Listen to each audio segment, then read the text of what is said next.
T'as dépassé les 40 ans, t'es fatigué, t'as du gras du bide, t'as un bide à bière et globalement ça fait plusieurs semaines, mois voire années que t'as pas vu Popol. Je sais que tu penses que c'est à cause de l'âge, que c'est parce que ton métabolisme il est cassé, que c'est parce que tu peux plus perdre de poids, de toute façon t'es trop vieux.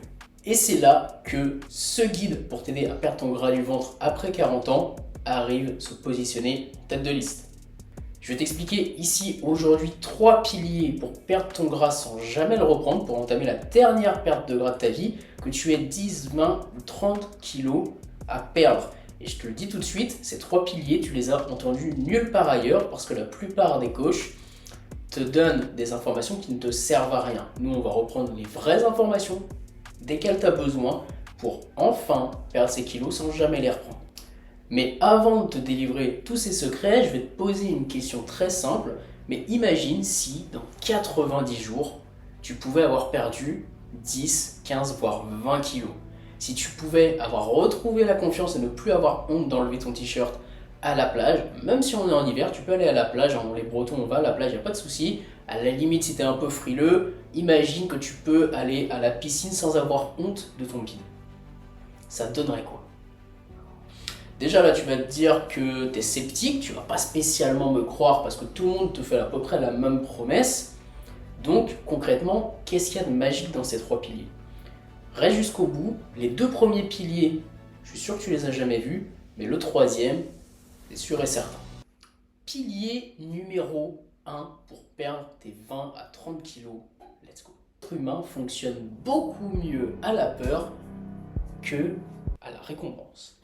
Qu'est-ce que ça veut dire? La plupart des gens, la plupart des mecs que tu vas voir autour de toi et des coachs vont te dire ouais, regarde, dans 90 jours, tu peux avoir perdu 10 kilos. Regarde comment ça va être trop bien là-bas quand tu auras perdu ces 10 kilos, etc. Ouais, ça va être génial, tu vas pouvoir courir, jouer avec tes gamins, tu seras fier de toi, tu seras fier de ton miroir. Let's go. Ça, en réalité, tout le monde aimerait bien, mais personne ne va le faire. Justement parce que t'aimerais bien. Et au lieu de voir le beau paysage, l'herbe verte de ton objectif réussi, on voit plutôt le putain de feu que tu as sous le cul. On voit plutôt le truc qui aujourd'hui n'est plus acceptable pour toi. Je t'ai donné des exemples au début, mais est-ce que c'est normal pour toi à 40 ans, à 50 ans, à 30 ans d'être fatigué toute la journée? Est-ce que c'est normal pour toi d'avoir déjà un bide à bière?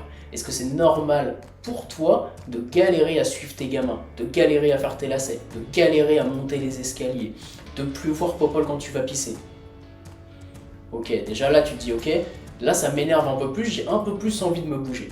Bah, la réalité c'est que si aujourd'hui tu veux perdre du gras, tu dois savoir pourquoi évidemment tu veux le faire, mais tu dois surtout savoir pourquoi aujourd'hui c'est plus acceptable. Tu dois brûler les bateaux. Il faut que la situation d'aujourd'hui elle soit tellement désagréable que tu passes à l'action. Un exemple très simple.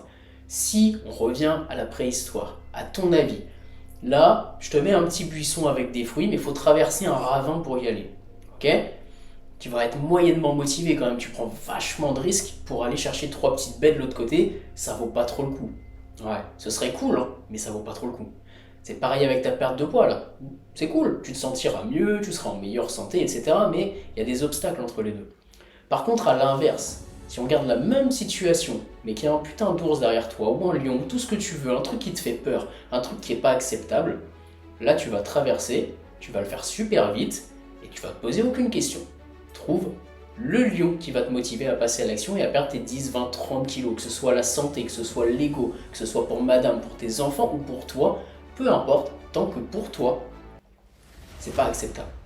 Maintenant que tu as déjà un petit avant-goût de ce que tu vas te taper dans cette vidéo, on va attaquer le pilier numéro 2. Pilier numéro 2, c'est que globalement, tu dois te concentrer sur ce qui compte. Si tu veux des résultats, il ne faut pas te concentrer sur tout et n'importe quoi, il faut te concentrer sur ce qui a vraiment de l'importance. Qu'est-ce qui a vraiment de l'importance dans une perte de gras?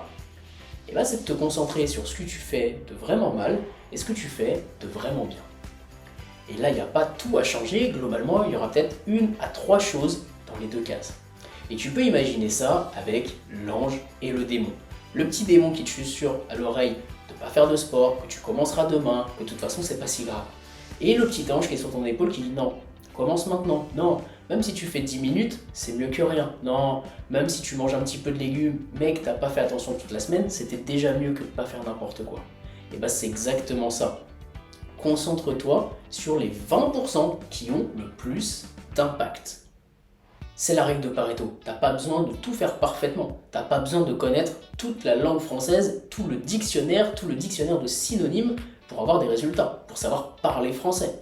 Non, la réalité c'est que globalement, si on connaît 20% du vocabulaire de la langue française, on est déjà pas mal. Pourtant tu parles couramment français. Pareil sur ta perte de gras, t'as pas besoin de tout connaître par cœur, t'as pas besoin de comprendre exactement comment fonctionne ton métabolisme, comment fonctionne tout dans ton corps pour perdre du gras, t'as juste besoin de comprendre les 20% qui ont le plus d'impact. Donc tu me vires les 3 démons qui ont le plus d'impact pour toi, que ce soit du grignotage, que ce soit de manger de la mayonnaise tous les jours, que ce soit le Nutella, tu sais très bien les 2-3 petits trucs qui te posent le plus problème.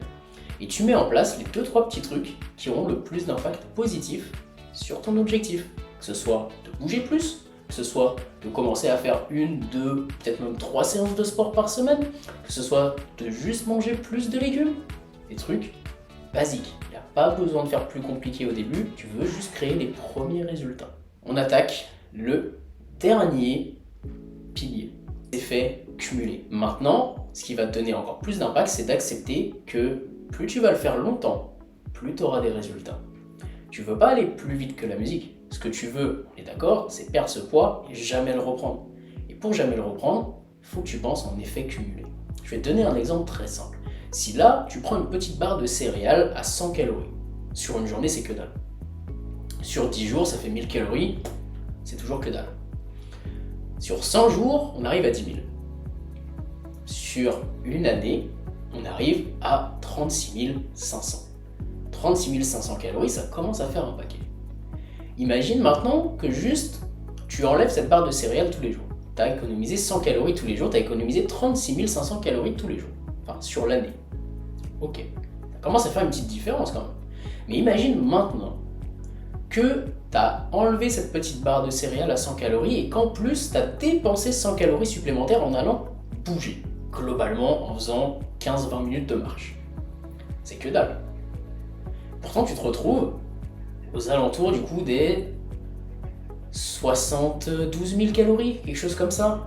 Je vais pas faire le calcul de tête, 72-73 000 calories, un truc comme ça. Ça commence à faire une grosse différence. 2000-2200 calories de moyenne par jour pour un homme. Tu utilises ça pour diviser ton 76 000. Ça te fait un mois, voire un mois et demi de calories économisées. Ce qui veut dire que pour la plupart des gens, si tu prenais peut-être 1 ou 2 kg grand max par an, ben là tu prends plus de poids. En ayant changé 15 minutes de marche par jour et juste une barre de céréales par jour. T'as rien touché d'autre.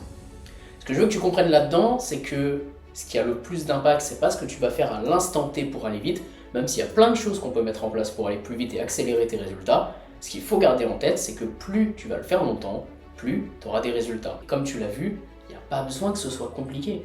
On n'a pas parlé de trucs compliqués, on n'a pas parlé de restrictions. On a vraiment parlé de changer des bases et de faire des bases solides. Tu es en train de construire une maison, ton corps, c'est de la maison que tu vas habiter pendant toute ta vie. J'espère pour toi que les fondations elles vont être solides si tu veux aller le plus loin possible dans ta vie en étant en meilleure santé possible. Maintenant, tu as toutes les cartes en main, tu peux avoir des résultats insolents simplement en te basant là-dessus. Et si tu as envie d'aller plus loin, si tu veux une transformation littéralement insolente, ce que je t'invite à faire, clique sur le lien en description, je te laisse mon agenda, on se fait un appel ensemble, on détermine le plan d'action le plus efficace pour toi pour te permettre d'avoir un maximum de résultats. Sinon, passe à l'action maintenant, abonne-toi, laisse un petit like, dis-moi ce que tu en as pensé, je te dis à tout de suite. Pose ton cerveau, perds tes kilos,